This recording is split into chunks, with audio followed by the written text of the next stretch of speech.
हाल ही में पाकिस्तान में एक टॉक शो में बीचों बीच डिबेट के बीच में पाकिस्तान तहरीक इंसाफ के एक प्रवक्ता ने यह बोल दिया कि तालिबान अब आ गए हैं तो दो काम करेंगे, सबसे पहले तो कश्मीर दिलवाएंगे इनको, यानी कि पाकिस्तानियों को, और दूसरा जो पाकिस्तान टूट गया है उसको वापस जोड़ देंगे, यानी बांग्लादेश और पाकिस्तान को दोबारा जोड़ देंगे। पाकिस्तान का टॉप पे नाम है, टर्किश गवर्नमेंट देख लें, मलेशियन गवर्नमेंट देख लें, अफगानिस्तान माशाल्लाह से देख लें, वो तालिबान हमें कहते हैं हम आपके साथ हैं और इंशाल्लाह वो आके हमारे साथ कश्मीर फतह करके देंगे। उन्होंने किस तरीके से ये बोला कि सब अफगान तालिबान आ चुके हैं, अब वो हमें कश्मीर लेके दिखाएंगे, ये बात कुछ हजम नहीं हुई। और वहां पे जो पाकिस्तानी एंकर थे वो भी थोड़ा सा सकपका गए कि यार ये बोल क्या रही हैं ये। उन्होंने 2-3 बार बोला कि मैडम बोल क्या रही हैं आप, लेकिन उन्होंने बोल दिया, छोड़ना था उन्होंने छोड़ दिया।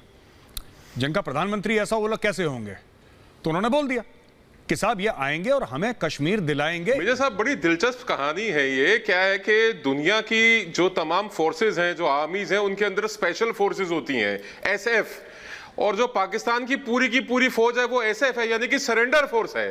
ये सरेंडर कर चुके हैं भारतीय सेना के सामने एक बार 71 में, और मुसलसल 99 से लेकर आज तक उनको पता है कि भारत का कुछ नहीं उखाड़ सकते वो।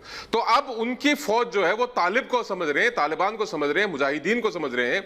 जैसे पहले अपनी जंगें आउटसोर्स करते थे, अब ये फिर कोशिश कर रहे हैं कि अपनी एक और जंग आउटसोर्स करें। और उसी का एक नजारा है जो आपने पाकिस्तान टीवी चैनल के ऊपर जो डिस्कशन को सुना है। ये सरेंडर फोर्स है, पाकिस्तान की आवाम को, पाकिस्तान की जनता को, पाकिस्तान के इंटेलिजेंसिया को, और किसी को भी तवक्को नहीं है पाकिस्तान आर्मी से।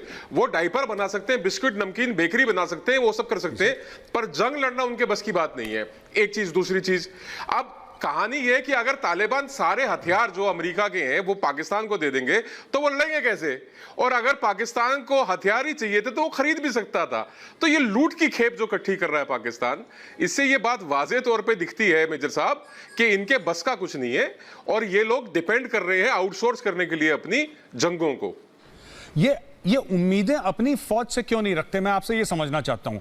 ये कभी तुर्की से उम्मीद रखते हैं, कभी चीन से उम्मीद रखते हैं, कभी मलेशिया से उम्मीद रखते हैं, कभी ये किसी और से उम्मीद मतलब जनरल बाजवा के अलावा इनको सबसे उम्मीदें हैं, पाकिस्तानी फौज के अलावा इनको दुनिया भर से उम्मीदें। और अब जिसको कहते हैं ना कि किस जज्बे के साथ वो लेडी बोल रही है कि अफगान तालिबान हमें कश्मीर दिलाएंगे, मेरे चाचू आएंगे मेले से मुझे लॉलीपॉप लेके देंगे, ये जज्बा है कि चाचा, अब्बू तो हमारे खिला नहीं सकते लॉलीपॉप, तो चाचा आएंगे, चाचा खिलाएंगे लॉलीपॉप। ये कौन सा, ये कैसा जज्बा है सर? तो मेरे साथ बात ये है कि पहले जैसे मैंने कहा, पहले तो इनके अब्बू हम ही हैं, ठीक है, ये हमसे निकले, इनके अब्बा हम हैं, और ये वो शैतान बच्चा है जिसको चाचा और बाबा को मिलकर ठीक करना पड़ेगा। और पाकिस्तान का जब तक हल नहीं होगा तब तक कोई परमानेंट सोल्यूशन आपको अफगानिस्तान का भी नहीं मिलेगा। तो ये एक ऐसी चीज है जिसके ऊपर फोकस करना अब इंटरनेशनल कम्युनिटी के लिए बहुत जरूरी हो गया। अब जब आपने बात करी चाइना की, टर्की की, ईरान की या मलेशिया की, तो आप एक बात बड़ी गौर से देखिएगा कि किसी भी अफगान रेफ्यूजी को ना तो बांग्लादेश ले रहा है, ना मलेशिया ले रहा है, ना पाकिस्तान ने तो अब कह दिया कि बस अब और नहीं, अब और हम अफगान को अपने देश में लेके नहीं आएंगे। और ये बड़े फख्र से कहते हैं कि जब हम अफगानियों को पनाह देते हैं, इतने लाख अफगान हमारे यहाँ पे रेफ्यूजी हैं, तो उनके मुल्क को बर्बाद करना और उनके मुल्क के लोगों को, जो एक नॉर्मल आवाम है वहां की, उसको रेफ्यूजी बनाने के अंदर सबसे बड़ा अगर हाथ किसी का है तो पाकिस्तान का है। और मैं आपको मेरे साहब एक बड़ी दिलचस्प बात बताता हूं। एक आम तौर पे एक चर्चा चल रही है कि Afghanistan today is Pakistan tomorrow. जो अफगानिस्तान का आज हाल है वो कल पाकिस्तान का होने जा रहा है, और वो उनके अपने बोए हुए बीज हैं। वो कहते हैं अगर बोओगे बबूल तो आम कैसे काटोगे। तो कहने का मतलब यह है कि अब आने वाले वक्त में आप देखेंगे मेजर साहब के Pakistan will pay through its nose. ये अपनी नाक से और अपने मुल्क से जैसे पहले आधा गया, ऐसे ही अभी दिलचस्प बात यह है कि टीटीपी जो है, तहरीक तालिबान पाकिस्तान, उनकी अलाइनमेंट अफगान तालिबान से बेहतर है, बहुत बेहतर है।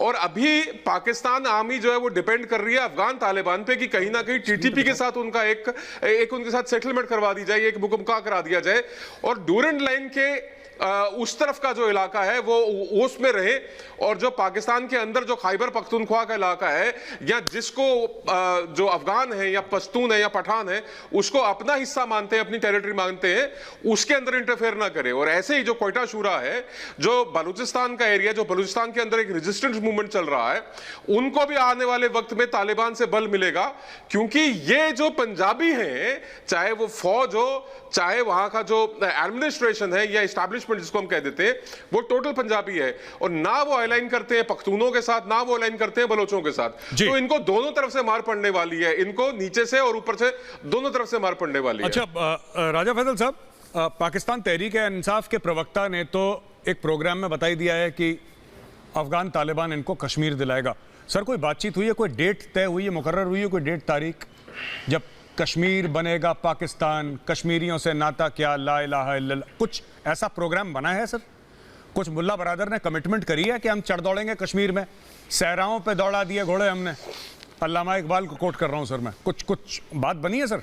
आपकी बड़ी अच्छी स्टडी है पाकिस्तान के बारे में भी और इस्लाम के बारे में भी आप स्टडी करते हैं। मेरे ख्याल में आपको इस चीज के बारे में पता होगा कि इस्लाम में ये है कि जब आपका भाई मुसीबत में हो तो आप पे जिहाद फर्ज हो जाता है। तो मेरे ख्याल में इस वक्त कश्मीर जो कि मुसीबत में है, मुश्किल में है, तो ना सिर्फ ये कि पाकिस्तान के मुसलमानों को बल्कि पूरी दुनिया के मुसलमानों को इस चीज की चिंता होनी चाहिए, इस चीज की फिक्र होनी चाहिए, क्योंकि ये उनके ईमान का हिस्सा है। ये मेरा ख्याल आपने खुद भी कहीं पढ़ा होगा। और मेरे ख्याल में इस सिलसिले में अगर किसी प्रवक्ता ने, पीटीआई के प्रवक्ता ने अगर कुछ कहा है तो शायद वो इसी तनाजुर में कहा होगा, लेकिन मैं उनको यहाँ पे बैठ के डिफेंड नहीं करूंगा। ऐसा अभी कुछ देखने को नहीं मिला कि शायद एज अ फोर्स या एज वो ऑफिशियल स्टेटमेंट के तौर पे किसी ने कांटेक्ट किया हो पाकिस्तान की गवर्नमेंट को कि हम साथ चलते हैं और जाके मारते हैं। आपने देखा था पीटीआई के प्रवक्ता ने बोला था कि अफगान तालिबान आएगा और इनको दिलवाएगा, कश्मीर दिलवाएगा, चाचू आएंगे तो लॉलीपॉप दिलवाएंगे, है ना? क्योंकि अब्बू तो उनके दिलवा नहीं पाए लॉलीपॉप, एक्सटेंशन भी ले लिया था अब्बू ने 3 साल का, लेकिन वो दिलवा नहीं पाए। चाचू आएंगे तो चाचू लॉलीपॉप दिलवाएंगे, फिर चाचू मेले में ले जाएंगे, कंधे पे बैठा के गुब्बारा आइसक्रीम देंगे बच्चे को, लल्ला खाएगा आइसक्रीम। तो ये सब चीज़ें हो रही हैं। अब वैभव आप एक बात बताइए, इन्होंने बोल दिया कि साहब सारे मुसलमानों पर फ़र्ज़ है जिहाद लड़ने का, ठीक है, बिल्कुल ठीक बात है, कोई गलत बात नहीं है। आपका दीनी फरीदा भी है, कोई शक नहीं, अच्छी बात है, ठीक है, इट्स मतलब कॉन्ग्रेचुलेशंस। मैं आपसे यह पूछना चाहता हूं वैभव कि जिसका मोटो है जिहाद फी सबीलिल्लाह, वो लोग क्यों नहीं लड़ रहे? रमनीक मान जी ने कुछ तो बताया हमको, कुछ लाइट इस पर रोशनी डाली। मैं चाहता हूं जरा तफसील से इस पर बात करें, जरा विस्तार पूर्वक जरा इस पर बातचीत करें कि जिनका काम है, जिन्होंने लिखा है मोटो ईमान तकवा जिहाद फी सबीलिल्लाह, वो क्यों नहीं कर रहे जिहाद? या अफगान तालिबान आएंगे बाहर से, दूसरे आएंगे, फिर तीसरे आएंगे, फिर चाचू लॉलीपॉप खिलाएंगे, क्या चक्कर है? वैभव जरा रोशनी डालें लॉलीपॉप पे। देखिए, अगर भाई मुसीबत में हो तो जिहाद तो फर्ज हो जाता है, लेकिन उसकी एक शर्त है कि भाई जो है वो पैसे वाला होना चाहिए या रिसोर्सफुल होना चाहिए। गरीब भाइयों के लिए जिहाद फर्ज नहीं है। जैसे जो यूगर मुस्लिम्स हैं चाइना में, उनके लिए जिहाद फर्ज नहीं है। अगर आप तुर्क हैं, अगर आप अजरबैजान में रहते हैं, अगर आप कश्मीर में रहते हैं जहाँ से पानी आता है पाकिस्तान के पंजाब प्रोविंस को, तो जिहाद फर्ज है। लेकिन अगर आप नाटे हैं, आप चाइनीज़ एशियन दिखते हैं और आपका कोई रेलेवेंस यहाँ साउथ एशिया में नहीं है, तो और आपके जो ऑपरेसर्स हैं, आपके ऊपर जो जाती करने वाले लोग हैं, जो चाइनीज़ गवर्नमेंट है, कम्युनिस्ट पार्टी है, अगर वो हमको पैसे दे देती है तो फिर वो फर्ज नहीं है। तो let us be very clear on that कि राजा फैसल साहब ने सही बात कही, लेकिन एक चीज बताना भूल गए थे। दूसरी बात, आपने कहा कि ये जिहाद क्यों नहीं करते। जिहाद क्यों करेंगे? ये जिहाद अभी नहीं करेंगे, ये जिहाद अभी कुछ 6 महीने 1 साल बाद करेंगे, और ये जिहाद अपने ही लोगों के खिलाफ करेंगे।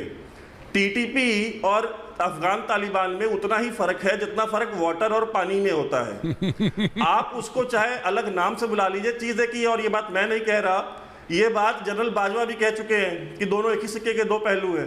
तो उनको लेवरेज दिया जा रहा है कि फिर कोई इस तरह की एक टेररिज्म की वेव चले जिसमें कुछ पश्तून मरे, कुछ बलोच मरे, कुछ महाजिर कराची में मरे, और अगर जब ये मरेंगे तब फिर आर्मी ऑपरेशन होगा ज़रबे अज़ब और राह रास्त तरह का, और उसमें जो पैसे आएंगे, बिकॉज जब आर्मी ऑपरेशन उसमें होते हैं उसमें बड़ा पैसा खर्च होता है, फिर उसमें कर्नल ब्रिगेडियर इनके प्रमोशंस होंगे, इनको जो है मेडल्स मिलेंगे, सितारा बसालत हिलाले इम्तियाज आखिरी, और इनको इंडिया से तो जंग करके ये मेडल्स मिलने नहीं है, यहाँ पे तो सरेंडर डॉक्यूमेंट साइन कर रहे हैं।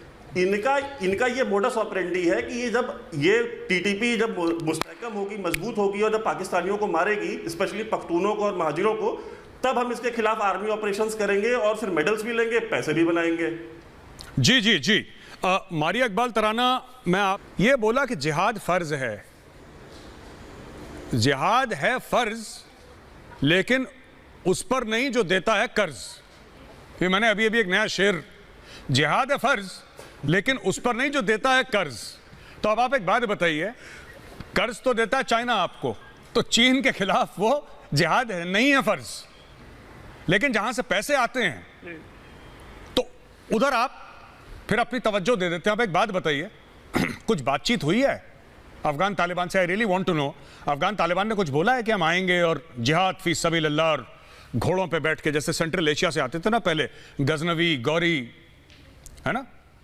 कुछ है मैडम ऐसा प्रोग्राम? कुछ हमें भी बताइए, वी आर ऑल एक्साइटेड। आपने तो पहले तो आपकी शेर की याद देनी पड़ेगी। ये शेर मेरे ख्याल से जो आपने हिंदी में फरमाया वो पाकिस्तान को ही समझ आएगा, इसका और भी ज़बानों में ट्रांसलेट करा लें तो बहुत सारे और मुल्क भी समझ सकते हैं। जी जी जी। और दूसरी बात, शुरू में जो आपने वीडियो दिखाया, वो वीडियो जो था वो जैसे आपके यहाँ बहुत सारे ऐसे लोग हैं आरएसएस के, ऐसे ही हमारे यहाँ भी कुछ ऐसे लोग पाए जाते हैं कि जो अपन सुबह सोकर उठते हैं तो वो पता नहीं होता किस साइड से उठते हैं, टीवी चैनल पे आकर बैठ जाते हैं और बयान देना शुरू कर देते हैं। तो बात ये है कि अगर आप देखें तो इस वक्त सबसे ज्यादा जो इंडियन मीडिया हाईलाइट कर रहा है और उनका जो ऑब्सेशन है, उनका पता नहीं रोमांटिसिज्म है, शायद रोमांस पाकिस्तान के साथ है, ऑब्सेशन तालिबान के साथ है, तो उसको दोनों को मिक्स करके इस वक्त जो एक खिचड़ी पक रही है, वो इस वक्त मेरे ख्याल है कि तालिबान इसको भी समझने से, या पाकिस्तान में जो लोग बैठे हैं वो भी इसको बिल्कुल देख नहीं रहे हैं। तो काबुल की जहां तक बात है, जहां पर वो धमाके हुए, फिर उसके बाद पाकिस्तान का जो रोल है, पाकिस्तान की जियो स्ट्रेटेजिक पोजीशन जो है खित्ते में थोड़ी सी मजबूत हुई है, इस चीज को लेकर मेरा ख्याल है कि इस वक्त बहुत सारे लोग दुनिया में शोर मचा रहे हैं।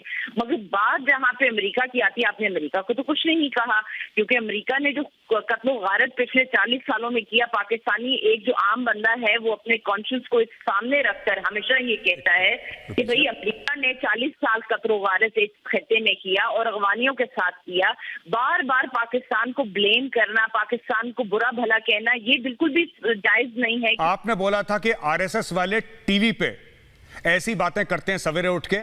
मारिया जी, करोड़ों लोग ये प्रोग्राम देख रहे हैं, अगर किसी आरएसएस वाले ने ऐसी बात करी हो टेलीविजन पे, नेशनल टीवी पे, आप उसको दिखाइए, मैं आपसे वादा करता हूं मैं उसको प्ले करूंगा और मैं आपसे माफी मांगूंगा, ठीक है?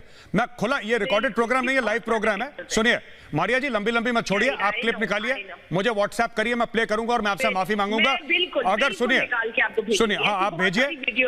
अगर राष्ट्रीय स्वयंसेवक संघ ने यह बोला होगा कि कोई और मुल्क आगे ये छुड़वाएगा, जैसे आप लोग लंबी लंबी छोड़ते हैं, ठीक है, ये इंटरनेशनल गोलियां देते हैं जो आप लोग, एक तो चीज मैं आपको फिर बोल रहा हूं, सबके सामने मैं मारिया जी हाथ जोड़ के आपसे माफी मांगूंगा, ठीक है? और आपको नहीं बोलूंगा माफी मांगने के लिए, आप खवातीन है, मैं आपसे नहीं बोलूंगा माफी मांगने के लिए, आपको खून माफ है, आप बैठे हैं आराम से। अच्छा।